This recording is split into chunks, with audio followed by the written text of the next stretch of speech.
বিশ্বের ঘটে যাওয়া সব ঘটনা নিয়ে নাগরিক সারা বিশ্ব সংবাদে স্বাগত। আপনাদের সঙ্গে আছি আমি আনোয়ার হোসেন।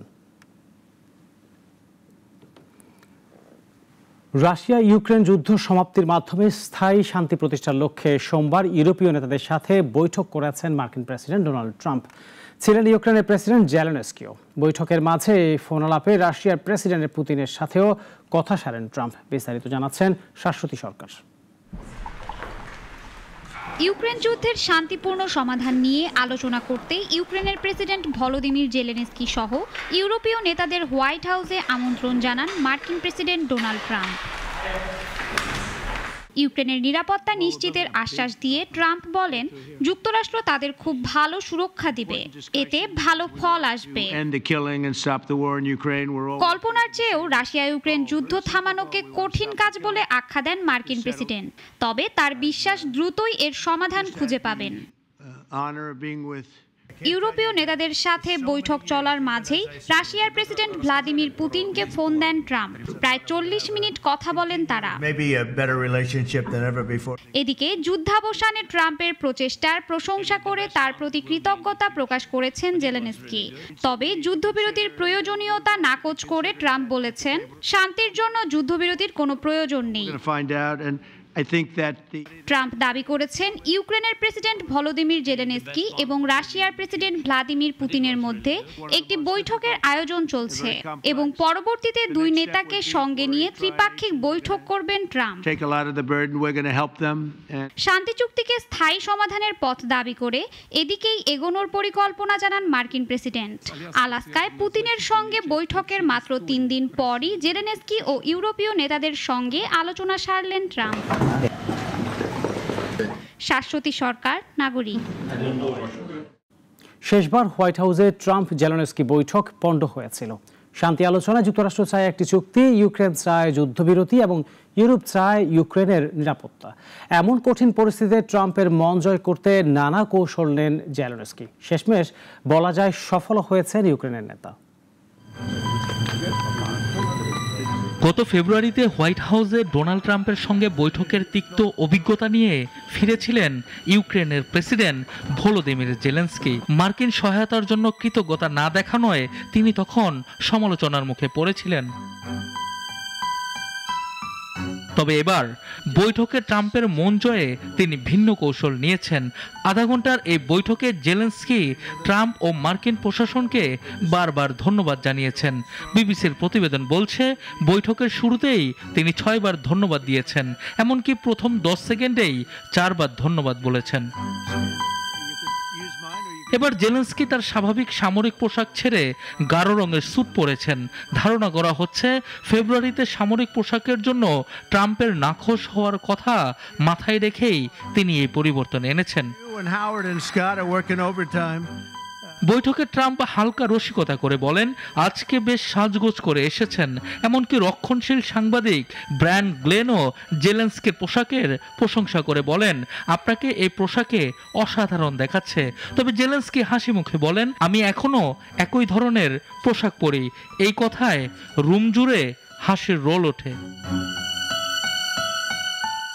জেলেনস্কি এবার ট্রাম্পকে খুশি করতে তার স্ত্রী ওলেনা জেলেনস্কার লেখা একটি চিঠি মেলানিয়া ট্রাম্পের জন্য দিয়েছেন। তিনি বলেন, এটা আপনার জন্য নয়, আপনার স্ত্রীর জন্য। হোয়াইট হাউসের এই শান্তি আলোচনায় যুক্তরাষ্ট্র একটি চুক্তি চায়, ইউক্রেন যুদ্ধবিরতির পক্ষে, আর ইউরোপ জোর দিচ্ছে ইউক্রেনের নিরাপত্তার ওপর। এই বৈঠকে কি ইউক্রেন রাশিয়ার যুদ্ধের অবসান ঘটাতে পারবে, নাকি আবারও ভেস্তে যাবে? এটাই এখন সবার প্রশ্ন। সানিয়া আহমেদ, নাগরিক। 6000-এর বেশি বিদেশি শিক্ষার্থীর ভিসা বাতিল করেছে যুক্তরাষ্ট্র। আইন ভঙ্গ ও মেয়াদোত্তীর্ণ অবস্থায় থেকে যাওয়া সহ বিভিন্ন কারণে এসব ভিসা বাতিল করা হয়েছে বলে জানিয়েছে মার্কিন স্টেট ডিপার্টমেন্ট। সংস্থাটি জানিয়েছে, বেশিরভাগ ক্ষেত্রে ভিসাধারীরা হামলা, নেশাগ্রস্ত অবস্থায় গাড়ি চালানো, চুরি সহ নানা অপরাধে জড়িত ছিলেন। এছাড়াও সন্ত্রাসবাদে সহায়তার অভিযোগও তোলা হয়েছে। যদিও সন্ত্রাসবাদে সহায়তা বলতে কি বোঝানো হয়েছে তা পরিষ্কার করেনি স্টেট ডিপার্টমেন্ট। তবে ট্রাম্প প্রশাসন ফিলিস্তিনের পক্ষে প্রতিবাদে অংশ নেওয়া কিছু শিক্ষার্থীকেও লক্ষ্যবস্তু করেছে। ট্রাম্প প্রশাসনের দাবি, তারা ইহুদি বিরোধী আচরণ করছে। সময়ের প্রয়োজনে ভারত চীন সম্পর্কে নতুন সম্ভাবনা দেখা দিয়েছে। নয়াদিল্লিতে ভারত চীনের পররাষ্ট্রমন্ত্রীর বৈঠক হয়েছে। সীমান্তে শান্তি ও দ্বিপাক্ষিক সহযোগিতার উপর জোর দেওয়া হয়েছে। 2020 সালের সংঘর্ষের পর তলানিতে ঠেকেছিল দুই দেশের সম্পর্ক। অনেকে বলেছেন ট্রাম্প শুল্ক এখনো তাদের এক করেছে। নয়াদিল্লিতে ভারতের পররাষ্ট্রমন্ত্রী জয়শঙ্করের সঙ্গে বৈঠক করেছেন চীনের ওয়াং ই। সোমবার এই বৈঠকে সীমান্তে শান্তি ও দ্বিপাক্ষিক সহযোগিতার উপর জোর দেওয়া হয়। সম্পর্ক স্বাভাবিক করতে দুই দেশ পদক্ষেপ নিচ্ছে। সীমান্তে শান্তি বজায় না থাকলে সম্পর্ক এগোবে না। পারস্পরিক শ্রদ্ধা, সংবেদনশীলতা ও স্বার্থে আমাদের এগোতে হবে। 2020 সালে গলওয়ান সংঘর্ষে 20 ভারতীয় ও 4 চীনা সৈন্য নিহত হয়। এরপর সম্পর্ক ভেঙে পড়ে। গত অক্টোবরে সীমান্ত টহল নিয়ে সমঝোতা হয়। ভারত চীনা পর্যটকদের ভিসা চালু করেছে। চীন তিব্বতে তীর্থযাত্রার অনুমতি দিয়েছে। ভারতকে প্রতিদ্বন্দ্বী নয়, অংশীদার হিসেবে দেখতে হবে। সহযোগিতা বাড়াতে চীন প্রস্তুত। বৈঠকে বাণিজ্য, তীর্থযাত্রা ও নদীর তথ্য ভাগাভাগি নিয়ে আলোচনা হয়। যুক্তরাষ্ট্রের সঙ্গে ভারতের সম্পর্কে টানাপোড়েন বাড়ছে। এই প্রেক্ষাপটে ভারত চীন ঘনিষ্ঠতা বাড়ছে। ভারতের উপর থেকে সার ও খনিজ দুষ্প্রাপ্য ধাতু এবং সুড়ঙ্গ খোঁড়ার মেশিন রপ্তানি বন্ধের নিষেধাজ্ঞা প্রত্যাহার করে নিল চীন। মোদি শীঘ্রই চীনে যাবেন। ওয়াং ই অজিত দোভালের সঙ্গে সীমান্ত নিয়ে আলোচনা করেন। দুই দেশে এখন স্থিতিশীল সম্পর্ক গড়তে চায়। সীমান্তে শান্তি ও সহযোগিতার মাধ্যমে দুই পরমাণু শক্তিধর দেশ সম্পর্ক এগিয়ে নিয়ে যেতে চায়। তবে বৈরী দুই দেশের কৌশলগত এই অংশীদারিত্ব গড়ে উঠবে কিনা সেটাই এখন দেখার অপেক্ষা। সিরাজুম মনির শুভ, নাগরিক।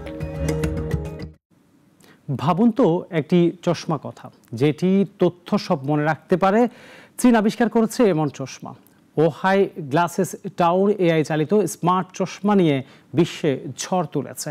বিশ্বজুড়ে রপ্তানিও করেছে লুকটেকের ম্যাম্বো নামের এই পণ্যটি।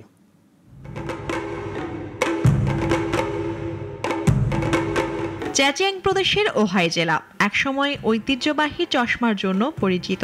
এখন এখানে তৈরি হচ্ছে এআই চালিত স্মার্ট চশমা। এন্টারটেকের লুকটেক চশমা বিশ্বকে চমকে দিয়েছে। এতে রয়েছে মেমো নামে এআই অ্যাসিস্ট্যান্ট। এটি সবকিছু মনে রাখে। আমাদের এআই মেমো দৈনন্দিন সমাধান দেবে। আপনি যা দেখবেন, শুনবেন, সব সংরক্ষণ করবে। এটি আপনার ডিজিটাল প্রতিরূপ হবে। 2023 সালে এন্টারটেক এই প্রকল্প শুরু করে। ওহাই গ্লাসেস কোম্পানির সঙ্গে যৌথভাবে কাজ করছে। জানুয়ারিতে সিইএস প্রদর্শনীতে লুকটেক প্রথম দেখানো হয়। প্রথম দিনই সবার নজর কাড়ে। প্রযুক্তির অগ্রগতি আমাদের অনুপ্রাণিত করেছে। স্মার্ট চশমা নতুন মাত্রা যোগ করছে। 3000 বর্গমিটারের স্মার্ট ফ্যাক্টরি গড়ে উঠেছে। প্রতিদিন 200 জোড়া চশমা তৈরি হচ্ছে। বছরে 1.5 লাখ জোড়ার লক্ষ্য এই প্রতিষ্ঠানটির। এতে আয় বাড়বে 15%। ওহাই এখন স্মার্ট চশমার বড় কেন্দ্র। 500-র বেশি প্রতিষ্ঠান কাজ করছে। 2018 সালে গ্লাস টাউন গড়া হয়। এখান থেকে 80% পণ্য রপ্তানি হয়। যুক্তরাষ্ট্রের শুল্ক চাপেও চীনের রপ্তানি বাড়ছে। জানুয়ারি থেকে জুন পর্যন্ত বাণিজ্য 7% বেড়েছে। ওহাইয়ের গ্লাসেস টাউন এআই দিয়ে বিশ্বে নতুন পরিচয় তৈরি করেছে। মুনিয়া জুথি, নাগরিক। নাগরিক সারা বিশ্ব এখন এই পর্যন্তই। এরপর সন্ধ্যা 6টায় নাগরিক সংবাদ দেখার আমন্ত্রণ রইল। সবাইকে ধন্যবাদ।